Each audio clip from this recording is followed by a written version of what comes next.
जब एक बीमार बेटे के बक्से में पिता को मिला 5 रुपए का नोट, उसे देखकर पिता हुआ शर्मिंदा। रामधन के चारों लड़कों को जब नौकरी मिल गई तो उसके खुशी का ठिकाना ना रहा। आज के ज़माने में अगर 5,000 रुपये की नौकरी मिल जाए तो ज़्यादा है, क्योंकि डिग्री और डिप्लोमा गले में टांग कर चिराग लेकर कोई अच्छी सी नौकरी खोजी जाए तो शायद ही कहीं पैरवी और घूस के नौकरी मिल जाए। सबसे बड़े बेटे सुभाष को कलकत्ता में जूट मिल में, उससे 3 छोटे भाइयों को गांव के ही निकटतम शहर में ऑपरेटर दरवान और सबसे छोटे भाई लल्लन जी ड्राइवरी की नौकरी मिल गई। बड़ा भाई सुभाष अपनी सारी तनख्वाह घर भेज देता। उसने बड़ी धूमधाम से अपने तीनों छोटे भाइयों की शादी भी करा दी। अपनी शादी के बारे में उसने कहा, पहले खेती बाड़ी खरीद लूं और एक अच्छा सा मकान बनवा लूं, तब शादी के बारे में सोचूंगा। शहर में सुभाष एक गंदी गली में छोटे से मकान में किराए पर रहता था। अपना ख्याल बिल्कुल नहीं रखता था। चाहता तो जितनी तनख्वाह हवा पाता था उससे अच्छे अच्छे कपड़े पहन सकता था, अच्छे से मकान में रह सकता था और अच्छा अच्छा भोजन कर सकता था। लेकिन वहीं उसे तो अपने गांव के भाइयों और परिवार की चिंता रहती थी। इधर उसके भाई बिरजू, सरजू और लल्लन अपनी सारी कमाई बैंक में अपने अपने नाम से जमा कर रहे थे। उनका विचार था, जब बड़ा भाई हर महीने पैसे भेज ही देता है तो क्या ज़रूरत पड़ी है अपना रुपया बर्बाद करने की। फिर जब अलग अलग होंगे तो अपनी ही कमाई के हिस्से लेंगे। वे भी अपनी ही तरह सुभाष के बारे में भी सोच रहे थे कि हम लोगों का बड़ा भाई भी पैसे बैंक में जमा कर रहा है, सिर्फ दिखावे के लिए हर महीने पैसे भेज देता है। जब उसके पास काफ़ी बैंक बैलेंस हो जाएगा तो हम लोगों से किनारा कर लेगा, किसी घर की बड़ी बेटी से शादी कर मौज करेगा। उन्होंने अपने मुद्दे विचार पिता रामधन के कानों में डाल दिए। पिता भी उनके विचारों से सहमत हो गया। अब उन सबकी नज़र सुभाष के प्रति बिल्कुल ही बदल गई। वह जब भी गांव आता कोई भी भाई सलीके से बात नहीं करता। पिता बात बात पर हिसाब मांगता, कहता फलाना फलाना कमाकर इतना रुपया भेजते हो, एक तुम हो कि महीने में 4-5 हज़ार रुपया थमा देते हो। खेत बाड़ी लेनी है, घर बनवानी है और तुम्हारी शादी भी करवानी है। घर के सबसे बड़े तुम ही तो हो। सुभाष सोचता उसके पिता और भाई उसे कितना मानते हैं, घर की सारी जिम्मेदारी उस पर ही डाल दिए हैं। अब वह दुगने उत्साह से काम करने लगा। उल्टा ओवर टाइम भी मिलता वो भी कर लेता। उसे बस यह ही चिंता रहती थी कि ज़्यादा से ज़्यादा रुपया घर पर भेज सकूं, ताकि मेरे परिवार को किसी बात की तकलीफ़ ना हो। मगर उसका बुरा असर उसके स्वास्थ्य पर पड़ा। दिनों दिन करके उसका स्वास्थ्य और बिगड़ता गया। इस तरह उसने एक दिन बिस्तर ही पकड़ लिया। अपनी बीमारी की खबर उसने अपने पिता और भाइयों को दी, मगर उधर से कोई जवाब नहीं आया। सुभाष की हालत जब बिल्कुल ही बिगड़ गई तो उसके पड़ोसियों ने उसे उठाकर अस्पताल पहुंचाया। चिकित्सक ने उसका परीक्षण करने के बाद बताया, इसे तो आंत टीबी हो गया है, जल्द ही ऑपरेशन की ज़रूरत है, वरना इसका बचना मुश्किल है। ऑपरेशन में काफ़ी खर्च पड़ेगा, फौरन इसके परिवार वालों को बुलाया जाए। पड़ोसियों ने सुभाष से उसके परिवार वालों का पता लेकर पिता और भाइयों को खबर कर दी कि यहाँ सुभाष काफ़ी नाजुक है, जल्द से जल्द आकर इसका इलाज कराएं। मगर उसके भाई मन ही मन सोचे कि चलो अच्छा है, जल्दी ही मर जाए तो उसकी सारी रकम ले लेंगे। इधर सुभाष के भाई और पिता जब इलाज के लिए उसके पास नहीं पहुँचे, तब उसके पड़ोसियों ने किसी तरह आपस में चंदा करके उसे शहर के सरकारी अस्पताल में भर्ती करा दिया और फिर उसके गांव उसके पिता के पास तार भेजकर खबर कर दिया कि जल्दी आ जाइए, सुभाष अस्पताल में भर्ती है और काफ़ी गंभीर हालत में है। गांव में जब उसके भाई और पिता को सुभाष के हालत की खबर मिली, तब उसके भाइयों ने सोचा, चलो अच्छा है, हमारा बड़ा भाई तो अब अस्पताल में है, अपनी अंतिम सांसें गिन रहा है। चलो चलकर उसके घर से सारा रुपया पैसा और सामान ले आते हैं। लेकिन उसके पिता रामधन को अपने पुत्र की ऐसी खबर पाकर काफ़ी दुख हुआ, क्योंकि कोई भी पिता कितना भी लालची और कठोर क्यों ना हो, अपने पुत्रों को मरते हुए नहीं देख सकता। उसने अपने तीनों पुत्रों को जोर से डांटा और कहा, नालायकों, अब तक तुम लोग अपने बड़े भाई के ही पैसों पर ऐश मौज करते रहे हो। जब उसकी बीमारी की खबर मिली तो तुम लोग उसके मरने की दुआ कर रहे हो। लानत है तुम जैसे बेटों पर। फिर रामधन अपने तीनों बेटों को लेकर कलकत्ता चला गया। वहां जाकर उसके टूटे फूटे मकान को देखकर वह काफ़ी अचंभित होकर रह गया। उसे काफ़ी आत्मग्लानि हो रही थी कि हम लोग समझते थे कि सुभाष बड़े सुख और ऐशो आराम से रह रहा होगा, लेकिन यहाँ तो मेरा बेटा बड़ी ही बुरी हालत में रह रहा है। लेकिन उसके तीनों बेटों की गिद्धि दृष्टि सुभाष के सामानों पर पड़ी हुई थी। चारों तरफ गंदगी पड़ी थी। कमरे में कहीं कोई कीमती चीज़ नज़र नहीं आ रही थी। सिर्फ एक टूटी चारपाई के अलावा घर के एक कोने में एक छोटा सा ताला लटका हुआ एक स्टील का बक्सा नज़र आया।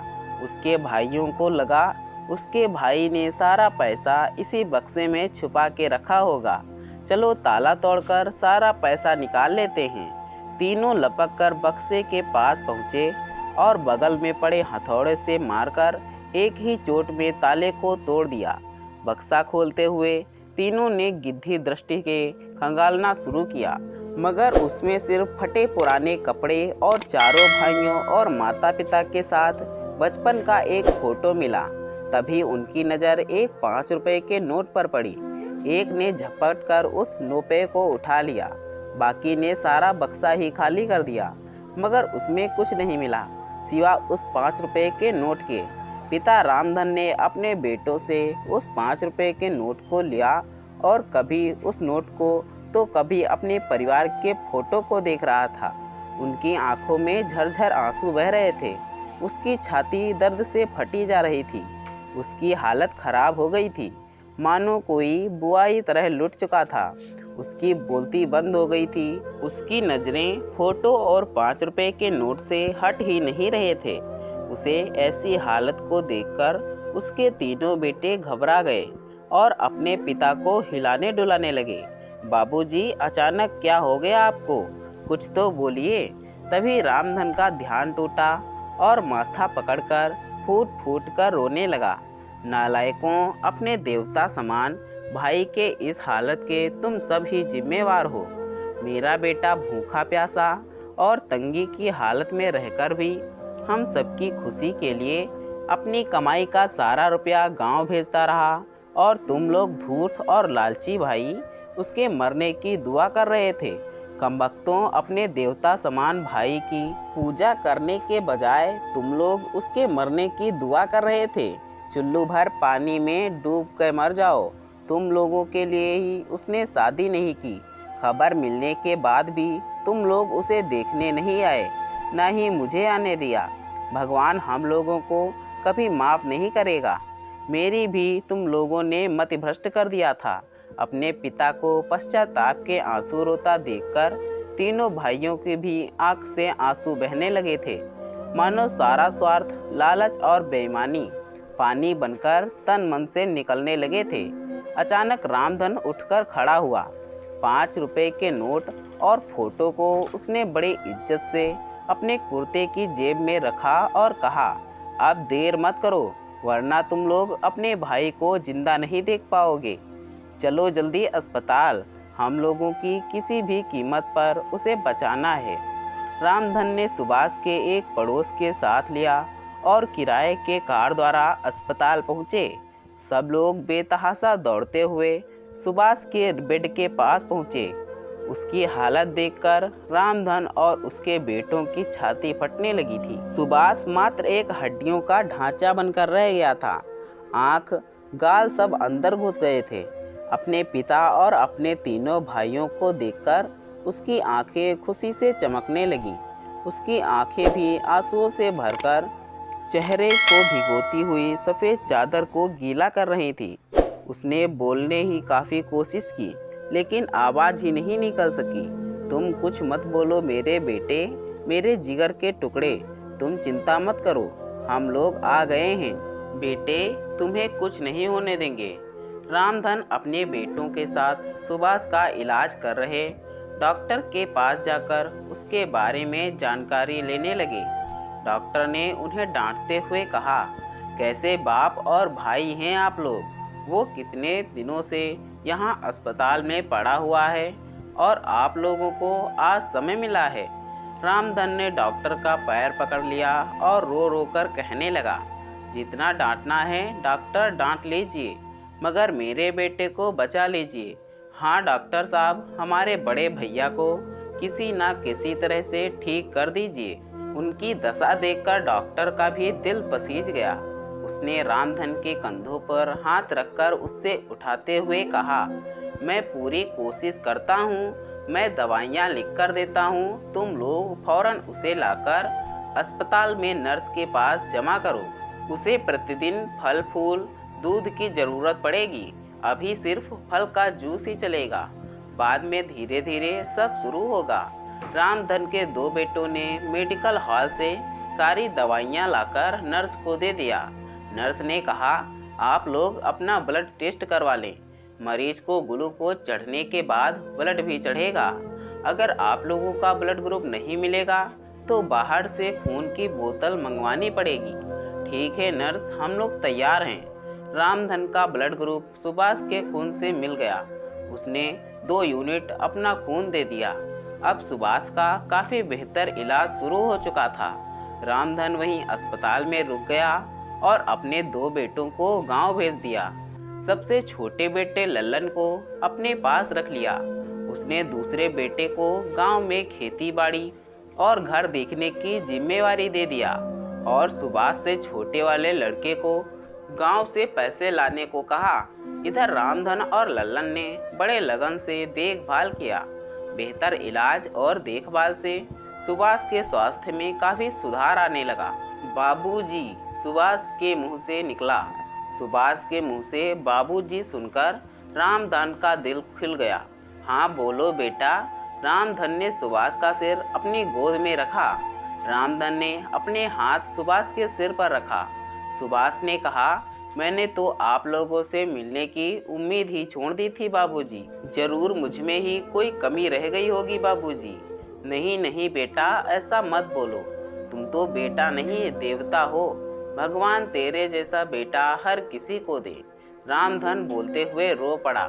बेटा, हम सब लोग तुम्हारे अपराधी हैं जो तुम्हें समझ नहीं पाए। हो सके तो हम सबको माफ़ कर देना। रामधन ने सुभाष के सामने दोनों हाथ जोड़ लिए। नहीं नहीं बाबूजी, आप हाथ जोड़कर और क्षमा मांगकर मुझे पाप का भागी मत बनाइए। सुभाष की भी आंखें गीली हो चुकी थी। सामने खड़ा उसका भाई भी आंसू बहाए जा रहा था। उसने लपक कर अपने भाई के सामने अपने दोनों हाथ जोड़ लिए। भैया, हमें माफ़ कर दो, तुम्हारी इस हालत में हम लोग ही जिम्मेवार हैं।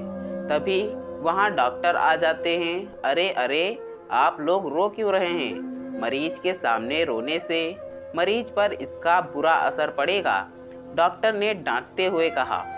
और हाँ रामधन जी, आप 7 दिन बाद अपने बेटे को छुट्टी कराकर ले जा सकते हैं, लेकिन ध्यान रहे इसका पूरा ख्याल रखना है।